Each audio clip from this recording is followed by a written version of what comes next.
Welcome back to another episode of In the Gym. I'm your host, Mike Petrella. We have a fantastic guest today, Ron Partlow. He's an IFBB Pro, owner of West Coast Iron, hosts his own podcast called It's Just Bodybuilding, and you've probably seen him from his YouTube channel, Mutant on a Mission. Ron, thank you for coming on to the show. Yeah, thanks for having me.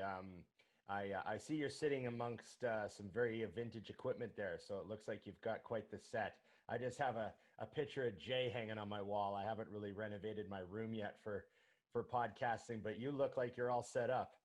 We're lucky we got some of the old Nautilus equipment here, some of the really early first gen, and I know you know a thing or two about equipment, and I do want to talk about that soon. But I'd like to get started with, how did you get into resistance training? What was your start? Yeah, well, the easy answer is I saw Conan the Barbarian on the Late movie with my dad when I was 13 years old. And I'd already seen the Incredible Hulk TV show with Lou Ferrigno. And I was already kind of into superheroes, and, I already watched a bit of pro wrestling and all that stuff. So the whole sort of like 80s muscle man thing was already, I was kind of one of those kids, right? And then when I saw Conan the Barbarian and I saw Arnold pushing the wheel of pain in that famous scene where he gets big, he shows him growing up, and just seeing Arnold in that shape. I mean, as a kid, I just remember being so huge, And I watched Conan the other day, and he's probably like 220 in it. You know what I mean? Yeah. But it's like back then, I was like, oh my God, And I said to my dad, I think I want to look like that someday. And he goes, well, that guy's probably been working out for 10 years, so he must weigh 200. I think my dad thought he weighed 240 pounds or something. You better get started. And I was like, oh, okay. And I actually just did. There was some old weights in the basement that I guess my brother played around with them. I just always saw them in the corner there when I was a kid, and I thought I was going to go pick those up. And luckily I was kind of athletic. I was pretty athletic as a kid. I did martial arts, and I rode freestyle bikes, and I freestyle skied, and I did, so I was pretty body aware. I had good mechanics, and, I sort of had a natural tendency to understand, that muscles were moving joints and all that sort of stuff. It just kind of came naturally to me. And I remember there was this kind of plastic sheet, everyone's seen them up on the wall at the old health club, the old, local rec center or whatever, that had the basic exercises on it, like squat, bench, and, it was just a little weight set. He probably only had 100 pounds worth of weights, but I just started doing all the exercises, and I messed around for a couple months, and I didn't really get stronger. I just noticed I got better at doing the exercises. And then when I was 14, I joined a gym. So I tell people I started training when I was 14, because that's when I started going to a real gym. That's when it got serious. Yeah. And I remember the first time I went, I saw this guy doing barbell rows, and he had a lumberjack shirt on, cut off at the elbow. So it was like threads hanging. Had that real old school hardcore look. This had been 1990, right? So this was looking back, he was probably a fan of the Barbarian Brothers. Right. Right. And he was doing barbell rows, but I noticed his forearms, they were I was 14, so his forearms were what is going on? And he had the thin skin, and they were covered in veins, and they were real muscly. And I remember thinking oh, and I had to watch that guy every single day I went to the gym. I watched what that guy was doing. And I could tell he was the bodybuilder, and that's just how it started for me. Now, fast forward many years later, you become an IFBB Pro. And for those who don't know what that means, that is essentially the pinnacle of bodybuilding. That is the NHL or the NBA of bodybuilding. What did it take for you to get to that level in terms of your training and your diet? Well, it took everything I had. I wasn't, I sort of always knew that I didn't have the best head start genetically for bodybuilding. I knew everyone always told me I was too tall, because I'm over 6 feet. And so everyone would always tell me, you're too tall. Statistically, there's hardly any pros that are over 6 feet. I mean, you basically have to look like Paul Dillette, that's what everyone would tell me. Right. And I knew I didn't have crazy arms and some of the stuff that you see the other, there was some kids that I went to high school with where they weren't bodybuilders, but they just fooled around with weights, and they had better arms than me. And so I wasn't dumb. I knew that the kid that does chin-ups and fools around has better biceps than me, and I train every day. So I knew there was some barriers. Like I knew I wasn't like going to be like teen national champ in like 3 years or anything, but I just really loved it. And I saw it as like this huge challenge.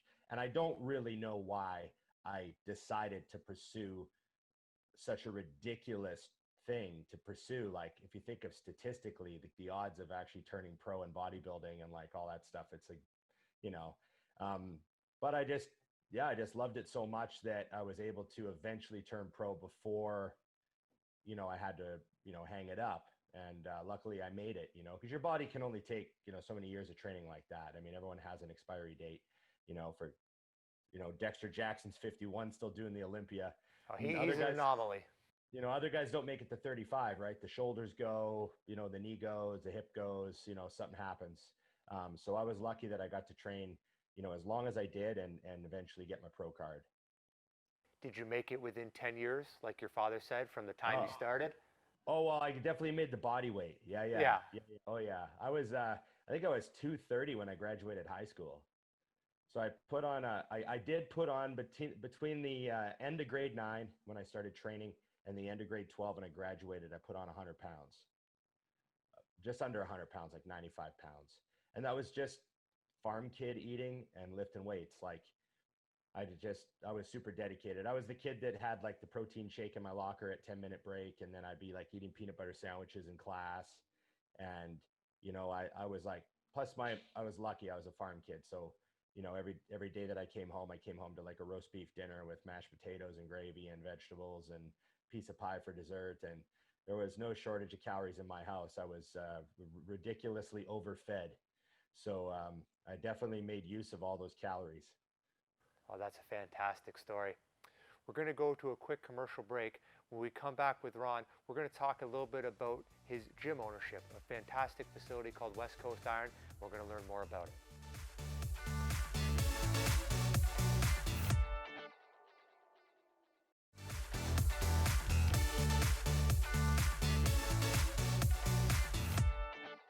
We're back with IFBB Pro, Ron Partlow.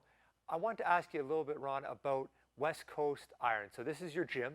You're a fellow Canadian, just like me. How did you get into becoming a gym owner? What's it take to equip it? You got some fantastic equipment at your place. What are some of the highlights, but also some of the challenges in doing what you do?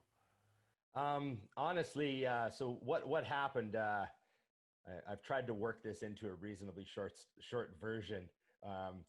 So I moved out here so that I could actually work in the Mutant head office.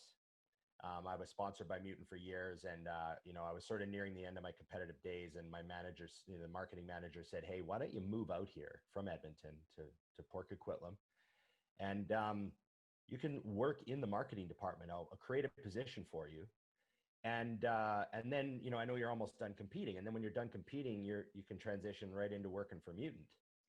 And so I moved out here, and there was a gym like 2 blocks from Mutant, and it was kind of like a good old school, people could get a little down and dirty there. You know what I mean? Had iron dumbbells, played AC/DC. It was like, it was a gym. Yeah. And I thought it was a great gym. I loved it, except the equipment was kind of old and some of it was breaking down, and you know what I mean? It was a little rough, but it was a great place to train. And after a few years, suddenly one day the owner just passed away. He had a heart attack and died. And so the gym just closed, and it just sort of like went under, and there was no one really took it over. It was just kind of a dead business, and the space was sitting there. And I was really upset because I love having a small commute, and all of a sudden I had to drive like 20 minutes to a decent gym, and I was like, I thought, I can't go train at one of these corporate fitness clubs. I just can't do it. There's just no way. I tried. I went to a few just to have I was like, I can't do this. This is not even fun for me. Like, I'm retired, so I don't have this like laser focused goal. I just want to have a good workout, and I just hate fitness clubs. And I just thought, man, maybe we should try to get that space and figure something out. So that space was still sitting there empty, still had all the equipment in it. And there was a couple guys that used to train there every day that I used to see. And I knew they were kind of entrepreneurial guys. They had supplement stores, and they were cool dudes. And I started chatting with a few of them. And next thing you know, we're sitting at lunch hammering out a deal to open a gym, and we signed a lease, and we had 21 days to open the doors, and it was just a hole that had been sitting for 4 months. Like there was like rotten food in the fridge, and it was just an abandoned gym, and tons of junk in there. And we got in there and got it painted.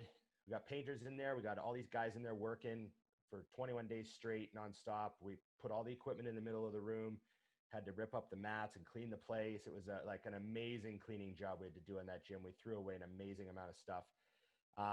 I got online and I started buying pieces of equipment. I'm like, okay, we need more leg equipment. We need a leg press. We need this. We need this. And I just started grabbing all the best stuff I could find on like no notice at all.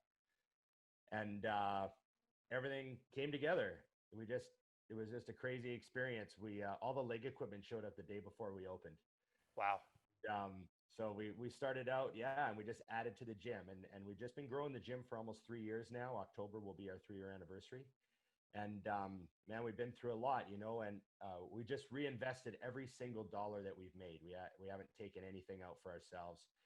We reinvested everything, put 100% of it back into the gym, just to grow that gym and make it nice and, you know, strong. And we got awesome equipment in there. You know, we've got Atlantis and Prime, and, you know, we got a couple pieces of Arsenal Strength, and we've got, you know, Cybex stuff, and we've got some old Flex Fitness, and we've got, you know, obviously lots of plate loaded hammer. And then it wouldn't be a Canadian gym if we didn't have some Apex left on the floor. There you go. Some good old fashioned, you know, early 90s Apex. I mean, that stuff just lasts forever. We've got an Apex hack squat that's 30 years old and it's never been worked on. And, you know, just stuff like that. And so it's been really interesting. And I really love how it's come together. And I love how everyone that visits says like, wow, this is a gym. You know, that was the goal. It must be such a tremendous sense of accomplishment every time you walk into it, to know how much of your own blood, sweat, and tears you put into it. I want to switch speeds just for 2 seconds. You talked briefly about being with Mutant and then kind of going into their marketing. How did you get picked up by them in the first place? Because most of you will be watching this will know Mutant on a Mission, Ron Partlow. You know, you may be, I was joking with you offline, the greatest brand ambassador ever for one of these companies. So how did you get involved with Mutant in the first place?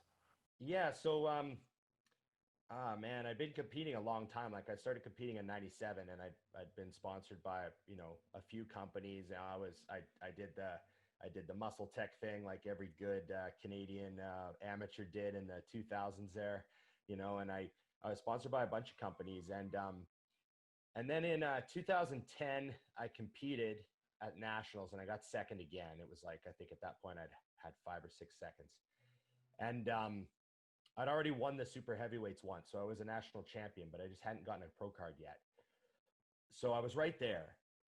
And I hurt my knee like a week out from the show. So 2011 turned out to be a really, really tough year because a simple little knee injury turned out to be a really big deal. And it hindered my training a lot. So I actually wasn't doing the 2011 nationals. So I'd like told everyone I'm not competing. And I was at a contest, and a fellow national champion, Matt Sinkerang, who worked for Mutant at the time, and the marketing director, Ryan, they came over to me and they were like, hey, we want to talk to you about joining the team. We're looking for a big super heavyweight Canadian amateur guy, and we think you'd be perfect. And I was like, oh, well, I'm not competing this year. Like I thought that would, you know, be the end of the discussion, right? I said, well, I'm not planning on doing the show. So, and Ryan looked at me, he goes, I don't care. And I was like, oh, okay. And he's like, I don't really care about competitions. I'm more looking for like, you know, I think the time is coming where it's more about the person and not necessarily the placing, you know, which was in 2011, that was like, you know, wasn't the mainstream thought yet. You know, that was before, you know, a lot of the social media stuff exploded. And so yeah, I wound up joining Mutant, and right away Ryan had all these innovative ideas and all these things that other brands weren't doing. Like we're gonna start a TV show where you're gonna interview the guys on the team, and we're gonna market you guys as personalities, not just as muscle men. Like we're not just gonna have you with your shirt off flexing in every ad. And we started doing like the goofy ads and the comedy, and they were letting us write our own stuff. And it just was so awesome and fun and such a great thing to be a part of. And one day we were down in California shooting during the Rich Piana days. And I said to Ryan, I go, hey, I got an idea for a show. Since we're already traveling to all these expos, we're going to Germany, we're going to England, we're going to Australia, we're going to all these shows. Why don't we do a show where I go to all the best gyms and I can interview the gym owner, have a workout, talk about the history of the gym. And he looked at me and he goes, that's a good idea. What would you call it? And we already had Mutant in a Minute and Mutant Meals and Mutant Mashups.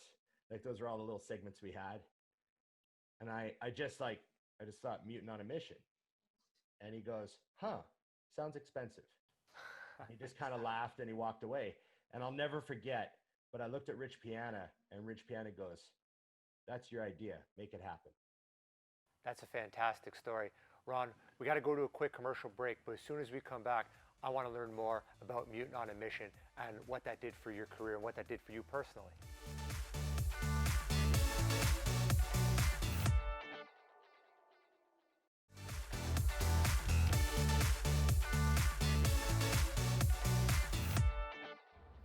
Hey Mutant Nation, Big Ron here. I'm here with Dave Tate, the creator and owner of Elite FTS.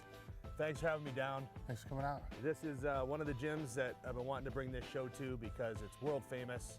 Everyone knows it's hardcore, it's a private gym, and I can't wait to train here and see what you have to offer. Take me in. It looks like you don't even have a sign up. It's No, we secret. have no members at all, just staff and our team members. Elite. We're back with owner of West Coast Iron, Ron Partlow.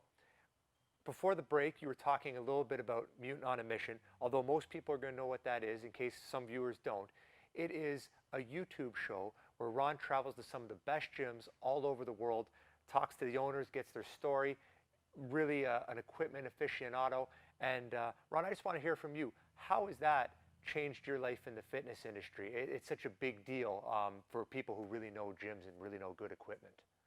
I try not to forget how lucky that I've been to be able to do that show.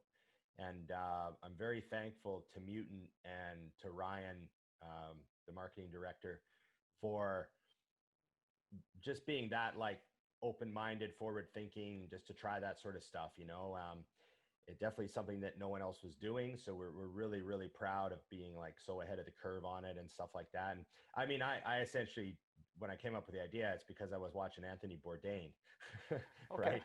And I thought, well, why don't I just do that with gyms?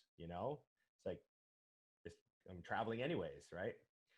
So yeah, I'm just really fortunate. It's funny that people come to me for equipment advice and advice on how to set up their gyms and advice on what brands to get and advice on how much they should pay for stuff. And sometimes I feel like I've been thrust into this position.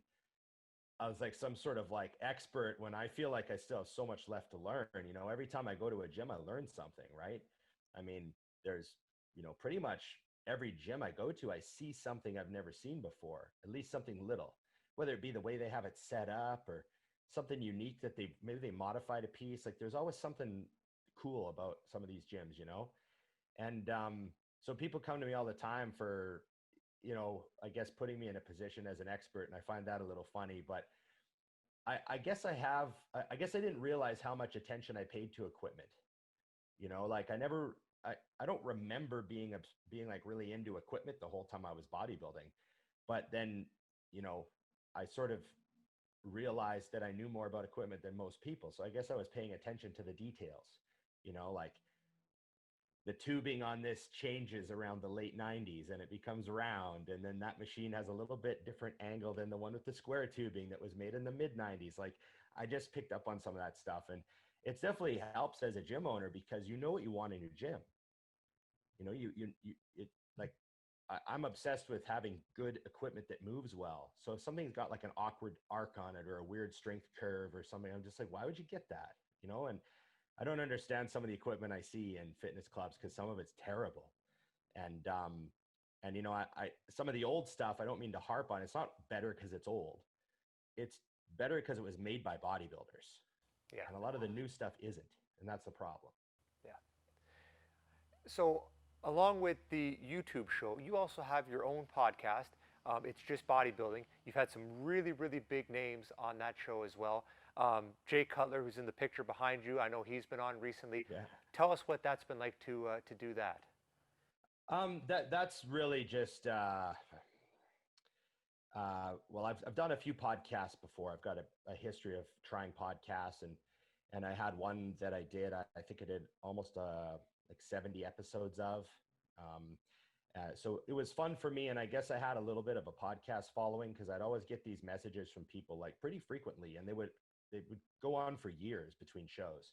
They'd be like, "When are you getting back into podcasts? You need to get back into podcasts." Like I always had people tell me that after every show I do, you know. And so finally, I was just talking to Dusty one day because Dusty Hanshaw, a fellow Mutant athlete and pro bodybuilder, and he's still training and going to compete next year, so he's still active. We've always had a good ramble with each other, you know, good back and forth. You know, he'd finish the odd joke. You know, when you and someone else can have a laugh without saying anything too. Yep. You know, we all had good rapport, so I thought I should ask him.